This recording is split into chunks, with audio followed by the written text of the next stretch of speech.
بڑا کام ہے، ہم اس کو آگے لے جانا ہے۔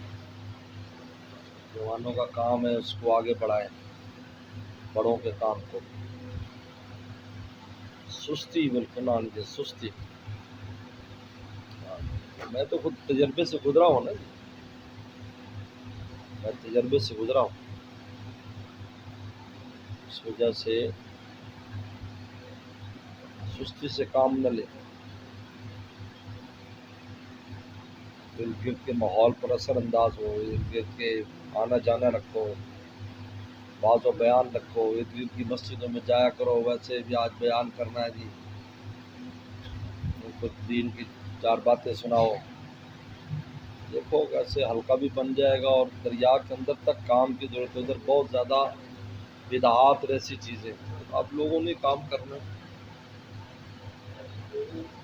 میں تو اللہ کا شکر ہے، داڑھی کالی تھی تو کبھی بیٹھے ہی نہیں آرام سے، بھاگتے ہی رہتا تھا، کبھی یہاں کبھی وہاں۔ کوئی گاؤں نہیں چھوڑا، کوئی گاؤں نہیں جہاں گیا نہ ہو، چھوٹا ہو بڑا ہو، بار بار گیا۔ اب لوگ وہاں سے آتے ہیں، نئے بچے آتے ہیں، وہ کہ جی ہمارا فلاں گاؤں، میں کہ تیرے گاؤں میں کتنی دفعہ گیا ہوں، فلاں کا روٹی کھائیے،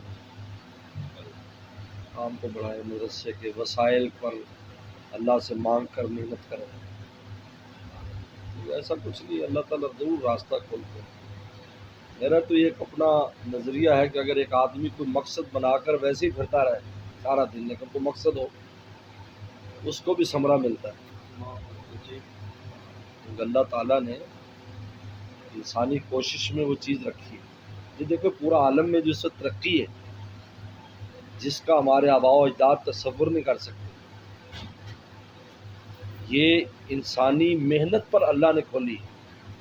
وہ لگے رہے، محنتیں کی، کیا کریں یار، کیا کریں، کیسے ہو کیسے ہو، اللہ نے کھول دیا انسان پر کہ کیسے عالم میں کیسے ترقی آتی ہے۔ پوری مخلوقات حیران ہے کہ یہ انسان عجیب آبا میں اڑا پھرتا ہے، سمندر کے تہہ میں بھاگا پھرتا ہے، کیونکہ اللہ نے ہماری روح میں خاص شان رکھی۔ بولی روح من امر ربی، ہماری روح امر رب کے ساتھ ہے، جس میں امر رب کی تجلی شامل ہے۔ جس روح میں، اس روح میں بہت صلاحیت ہے، لیکن ہم چونکہ کام نہیں لیتے، اپنے آپ سے بودے پڑے رہتے، بے ہمتی کرتے ہیں، پھر اس کا تو کوئی علاج نہیں، بے ہمتی کا تو کوئی علاج نہیں۔ یعنی ہماری مثال اس وقت اس ہیرے کی طرح ہے جو پتھر کے اندر جڑ کے پتھر سمجھ رہا ہے اپنے آپ کو۔ جب جوہری اس کو نکالتا ہے اور پتھر الگ کرتا ہے تو وہی ہیرا اتنا قیمتی ہو جاتا ہے کہ دیکھنے کے بھی پیسے دینے پڑتے ہیں، خریدنا تو دور کی بات ہے۔ اس لیے انسان کو اور انسانیت کا قیام بھی، لقد خلق انسان فی کبد، ہم نے انسان کو مشقت میں پیدا کیا۔ ہماری انسانیت یہ بقائی مشقت سے ہے۔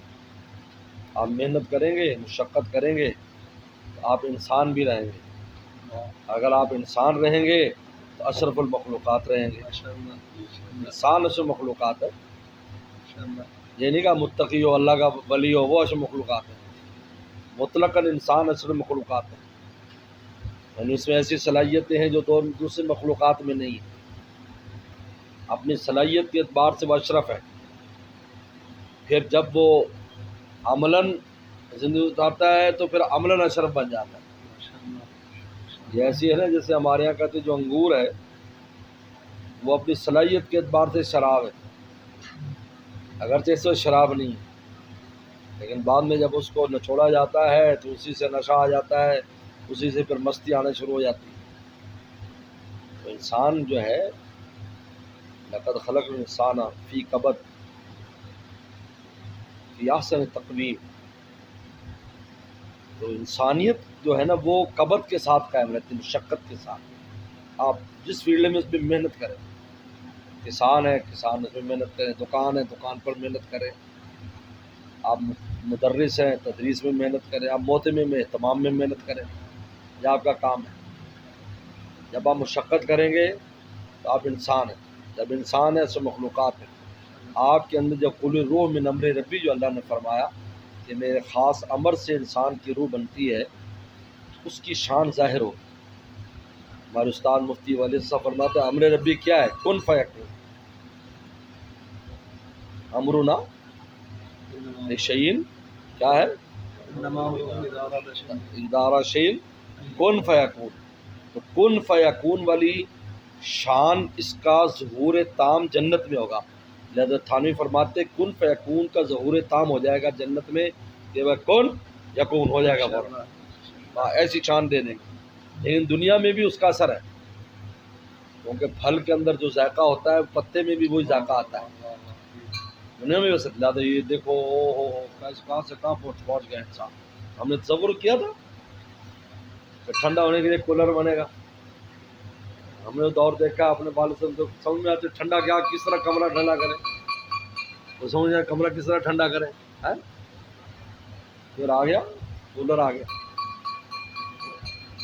ہاں ماشاء اللہ عالم سال اوپر بیٹھ جاؤ آسانی سے. بیمار آپ برف رکھ کر چیز فریج آ گیا. یہاں تو بجلی 1960 کی بات آئی، 60-65 میں بجلی آئی، اس سے پہلے بجلی نہیں تھی. ہمارے بچپن کے زمانے میں کوئی بجلی نہیں تھی، ہاتھ کے پنکھے چلتے تھے، اسی سے گزارا ہوتا تھا. پھر یہ چیزیں آہستہ آہستہ کن فیکون کی شان رہے تھے، یہ چیز بنا دی وہ چیز بنا دی. یہاں بیٹھے ہوئے مری کے مزے لے رہے ہیں. ایک دوست نے کہا جی میں 2 مہینے وہاں مری گزار کر آتا ہوں فیملی کے ساتھ، کیونکہ یہاں گرمی بہت ہوتی ہے. میں نے کہا مری کا جو بل ہے وہ دیکھو اور 24 گھنٹے تمہارے اے سی چلے کمرے میں اس کا بل دیکھو. کہتا یہ بل تو تھوڑا اے سی والا. تو میں نے کہا پھر پاگل ہو جو اتنی دور جا کے مری میں بیٹھ کر اپنے گھر بار چھوڑتے یار بہنوں کو چھوڑتے دوست احباب یہی مری ہے نا، یہاں بل دے دو نا. یہاں بل دکھتا ہے وہاں نہیں دکھتا. ارے مری میں اور کیا ہے، وہ چیز ہے سوائے ٹھنڈ کے. باقی درخت ایک دفعہ دیکھ لے 10 دفعہ دیکھ لے، اور جو نیٹ پر دیکھ لو جی درخت آ رہے بلا مقصد 2 مہینے گزار کے آ رہے ہیں جی وہ ٹھنڈے. بھائی اے سی چلا لو یہاں وہ بل آ گیا 20,000 کا.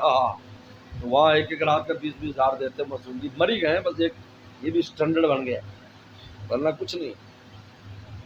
کہا تھا میں بیگم نے کہا میں مری جا رہی ہوں، وہ تو مری جا رہی تھی. انہوں نے کہا میں تیری محبت میں مارا جا رہا.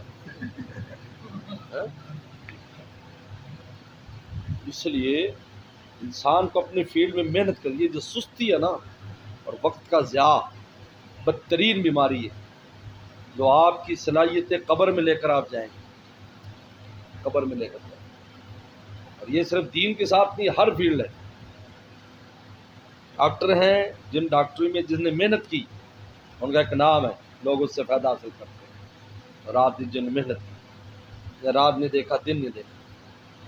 کھیتی باڑی میں جو محنت کرتے ہیں، علمی دنیا میں جتنے بھی فیلڈ ہے. ہمارا سب سے بڑا المیہ ضیاع وقت اور سستی ہے. جوان ہے سست ہے، کوئی کام نہیں کرنا. کیسے جوان ہے؟ پہلے وہ جوان تھے جو پوری دنیا فتح کر دی انہوں نے. محمد بن قاسم تو 19 سال کا شخص ہے نا، کہاں سے کہاں آیا. محنت کی، نہ رات آرام نہ دن آرام. ایک نام ہے آدھا بر صغیر کا اسلام، اس کے لیے صدقہ جاری ہے. آدھے بر صغیر کا ملتان تک کا اسلام جو ہے کراچی سے. ایک نوجوان ہے جس نے جوانی میں اپنی جوانی کھپا دی اس نے. تو یہ اللہ تعالیٰ نے ہر انسان میں بڑی صلاحیت رکھی. افسوس ہوتا ہے کہ قبروں میں دوسری طرح وہی بند کی بند ہی چیز چلی گئی، کھلی نہیں کہ اس میں کیا تھا.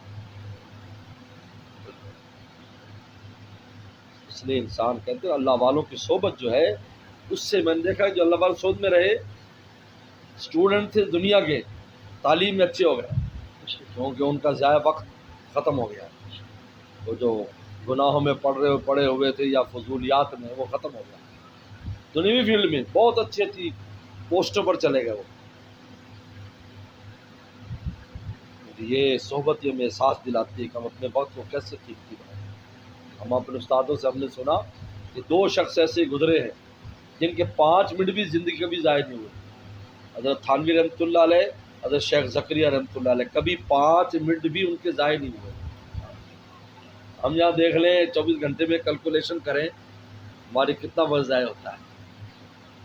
ابھی ڈاکٹر عبدالرزاق صاحب کی جو آخر میں بیماری کی وہ شعر ہوئی ابھی، یعنی وہ مطالعہ کر رہے ہیں کتاب کا، سیرت کا، اور وہ لگا ہوا ہے آکسیجن، اور وہ سیرت کی کتاب مطالعہ کر رہے ہیں، اور اسی میں ہی دنیا سے چلے گئے آخری وقت. میں نے ایک واقعہ پڑھا کہ یہ غالباً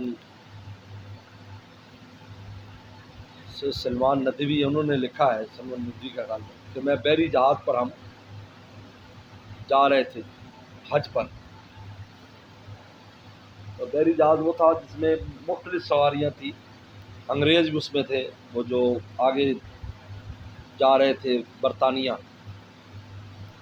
تو کہا رستے میں طوفان آ گیا، بحر الاحمر سے پہلے بہت طوفان آ گیا، اور بالکل آہو فغاں کہ بس اب ڈوبے اور اب ڈوبے.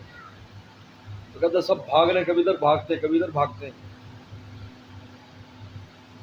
تو میں ایک کمرے کے پاس سے گزرا تو ایک انگریز جو ہے، بتی شارٹ ہو گئی تو وہ اپنی موم بتی نکال کر نا کتاب مطالعہ کر رہے ہیں ایسے بیٹھ کر، ویسے وہ بتی جل رہی، اور لوگ شور شرابہ اور مر گئے مر گئے.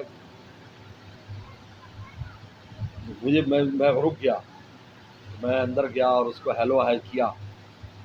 نے کہا کہ باہر کیا ہو رہا ہے کو پتہ نہیں ہو رہا آپ؟ اس نے کہا کہ دیکھو اگر جہاز نے ڈوبنا ہی ہے اور ہم نے کسی نے بچنا نہیں تو اپنے علم میں تھوڑا اضافہ کر لو مرنے سے پہلے پہلے. جو چیزیں مجھے نہیں آتی میں ان کے بارے میں معلومات لے لوں، اور اگر نہیں ڈوبنا تو پھر پریشانی کیا بات ہے، پھر بھی یہ وقت میرا ضائع نہ ہو. کہتے ہیں مجھے اس نے ایسی عبرت دی کہ یہ جو ہم تھوڑی بہت پریشانی آنے پر اپنے کام کی ترتیب چھوڑ دیتے ہیں نہایت مضر ہے. تھوڑی پریشانی آ گئی، کام کی ترتیب چھوڑ، اپنے معمولات چھوڑ دیے، روزانہ کا کام اپنا چھوڑ دیا. او جی پریشانی، یہ پریشانی اپنے وقت پر دور ہو جائے گی. اس کا مطلب یہ تو نہیں ہے، جہاز جب اڑتا ہے تو اس کو راستے میں جھٹکے بھی لگتے ہیں. اگر وہ جہاز کو جھٹکے لگ رہے ہیں یہیں پر ہی میں لینڈ کر لوں تو کیا حال ہوگا سب کا. اڑتا رہتا ہے، اڑان نہیں چھوڑتا، اڑان نہیں چھوڑتا، بلکہ کہتا ہے بس تکڑے ہو جاؤ، بیلٹیں شیلٹیں کس لو، کیونکہ نہ ہموار ہو رہی ہے آپ کی فلائٹ، لیکن اڑان نہیں چھوڑتا. آخر وہ اس میں سے نکل کر پھر صحیح ہو جاتا ہے. تو انسان کو اپنی اڑان نہیں چھوڑنی چاہیے، اور کیسے بھی حالات پیش آ جائیں. یہ جو ہم تھک کار کے بیٹھ جاتے ہیں نا جی، یہ مسئلہ ختم ہو تو جی پھر کچھ کریں، کوئی کرنے کے ساتھ ساتھ مسئلے بھی انشاءاللہ ختم ہو جائیں. اللہ عمل کی توفیق دی ہم سب کو.